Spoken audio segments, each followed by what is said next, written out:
Guys welcome to my video. अनि आज चाहिँ म जाँदैछु दाजुसँग दाजुको पेसेन्ट हेर्नलाई। अनि यहाँ फाइनली दाजु पनि आइपुगिसक्नु भएको छ। अनि हामी चाहिँ गयौँ दाजुको पेसेन्ट हेर्नलाई, सानो बच्चा बिरामी भनेर। अनि यहाँ चाहिँ म पछाडि पछाडि भिडियो बनाउँदै चल्दिराखेको थिएँ साथीहरू। अनि पेसेन्टको घरमा बाइक नपुग्ने भएकाले हामीले चाहिँ अलिकति दुःख गर्नुपर्ने हुने रहेछ। अनि यहाँ चाहिँ हामी हिँड्दै गइराखेको थियौँ। फाइनली पुग्यो घर पनि। अनि वरिपरिको भिडियो म चाहिँ बनाउँदैछु।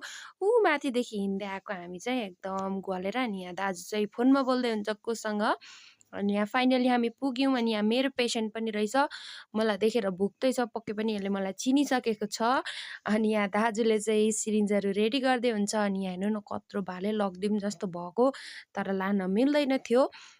अनि यहाँ चाहिँ दाजुले रेडी गरेर यो सानो नानीलाई चाहिँ टाइफाइड भएको रहेछ। अनि यहाँ सुई हानिदिँदै हुनुहुन्छ दाजुले चाहिँ। फाइनली हानि पनि सक्यो। अनि आज चाहिँ लास्ट डे भएकाले क्यानुला पनि झिक्नुपर्ने हुन्छ साथीहरू। अनि फाइनली क्यानुला पनि झिकिदिइसक्नु भयो दाजुले।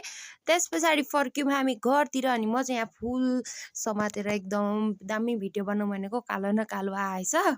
अनि त्यस पछाडि अब आफूलाई फुल लगाइदिने मान्छे कोही नभए पछाडि आफै फुल लगाएर खुसी हुनु परेको छ साथीहरू। बिजोक छ मेरो पनि। अनि त्यस पछाडि म चाहिँ अगाडि गएर ढुङ्गामा बसिराखेको छु। दाजु चाहिँ ऊ तल गल्दै गल्दै आउँदै हुनुहुन्छ। अनि त्यस पछाडि गयौँ हामी यहाँ अग्लो ठाउँमा एउटा ढुङ्गा रहेछ, एकदम भाइरल ढुङ्गा। अनि हामी चाहिँ फोटो खिच्नलाई त्यहाँ गयौँ। अनि यहाँ हेर्नु न कत्रो अग्लो ठाउँमा ढुङ्गा रहेछ। अनि वरिपरिको भ्यू पनि एकदम बबाल देखिराखेको थियो, तर कालो न कालो आएछ, घाम पनि लागेको थिएन, त्यही भएर पनि होला। अनि यहाँ चाहिँ दाजुले मेरो भिडियो बनाइदिँदै हुनुहुन्छ। अनि यहाँ चाहिँ हामी भिडियो बनाउँदैछौँ। अनि हाम फालिदिउँ भनेको दाजुलाई हुँदैन हुँदैन भन्न थाल्नुभयो। अनि म चाहिँ रोकेँ, नत्र मैले हाम फालिदिइसकेको थिएँ साथीहरू। अनि यहाँ चाहिँ मेरो गीत गाएको भिडियो बनाइदिनु भयो दाजुले।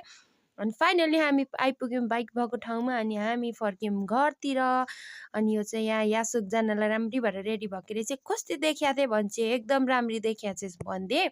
अनि पानी परेर म चाहिँ कुद्दै कुद्दै आएँ घरतिर। अनि आएर मैले फर्स्ट खाएँ टिपेँ हाल्चा। यहाँ हेर्नु न कति धेरै पाकेको छ हाम्रो घरमा। अनि हाल्चा खाँदै खाँदै मेरो भिडियो एन्ड हुन्छ।